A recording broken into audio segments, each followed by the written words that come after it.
Hello students, welcome to our new video. We are going to discuss a new question from chapter D block and F block element. हम क्या पढ़ रहे हैं? D block and F block elements. उसमें से हम specifically जो question discuss कर रहे हैं वो D block का है. ओके, तो स्टार्ट करते हैं.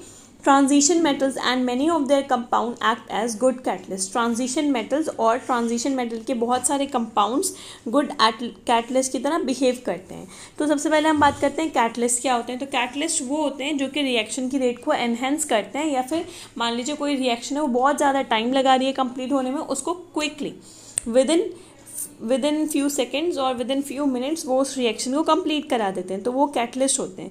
तो क्वेश्चन ये है कि बहुत सारे ट्रांजिशन मेटल, जैसे कि आपने देखा होगा क्लास 10th में हमने पढ़ा होगा कि जो ऑयल है, जो ऑयल होता है उससे घी बनाते हैं in the presence of nickel as a catalyst. तो निकल भी क्या है? निकल भी एक टाइप का ट्रांजिशन मेटल है. ओके, कौन सी सीरीज उसमें आता है? स्कैंडियम टाइटेनियम वाली सीरीज में 21 to 30 एटॉमिक नंबर में.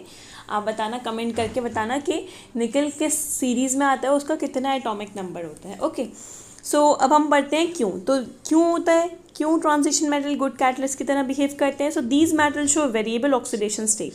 वेरिएबल ऑक्सीडेशन स्टेट मतलब बहुत सारी ऑक्सीडेशन स्टेट शो करते हैं. ये +2 +3 +4 +5 +6 +7 बहुत सारी ऑक्सीडेशन स्टेट शो करते हैं ट्रांजिशन मेटल्स. ठीक है, एक तो ये रीज़न हो गया. ओके, और क्या है? और ये प्रोवाइड करते हैं new path with lower activation energy. मतलब रिएक्टेंट को एक नया रास्ता दिखाते हैं जहाँ पर उनको क्या लगती है? कम एक्टिवेशन एनर्जी लगती है. जब कम एक्टिवेशन एनर्जी होती है तो रिएक्शन बहुत तेज़ी से होती है. ठीक है, जब एक्टिवेशन एनर्जी कम होगी तो रिएक्शन फास्ट होती है. एंड हैव वैकेंट ऑर्बिटल, और इनके पास वैकेंट ऑर्बिटल भी होते हैं. वैकेंट मीन्स खाली ऑर्बिटल्स होते हैं.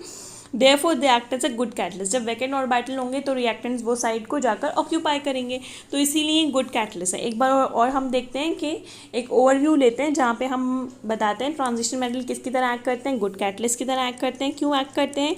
क्योंकि इनकी वेरिएबल ऑक्सीडेशन स्टेट पाई जाती है. ठीक है, मतलब ये बहुत सारी अलग अलग ऑक्सीडेशन स्टेट में आपको देखने को मिलेंगे. और ये क्या करते हैं? ये अनस्टेबल इंटरमीडिएट्स बनाते हैं. आपने पढ़ा होगा कि जो कैटलिस्ट होते हैं रिएक्शन होने के बाद कंप्लीट मतलब वो बाहर निकल आते हैं. वो रिएक्शन में रेट को एनहेंस करते हैं बट उसमें पार्टिसिपेट नहीं करते हैं. तो वो अनस्टेबल इंटरमीडिएट बनाते हैं. बाद में वो इंटरमीडिएट में से जो भी अगर उसमें पार्टिसिपेट करा होगा किसी भी कैटलिस्ट ने, वो रिमूव हो जाते हैं और न्यू पाथ प्रोवाइड करते हैं ताकि एक्टिवेशन एनर्जी कम हो. और इनके पास वैकेंट ऑर्बिटल होते हैं और इसी वजह से ये गुड कैटलिस्ट की तरह बिहेव करते हैं. Okay, thank you.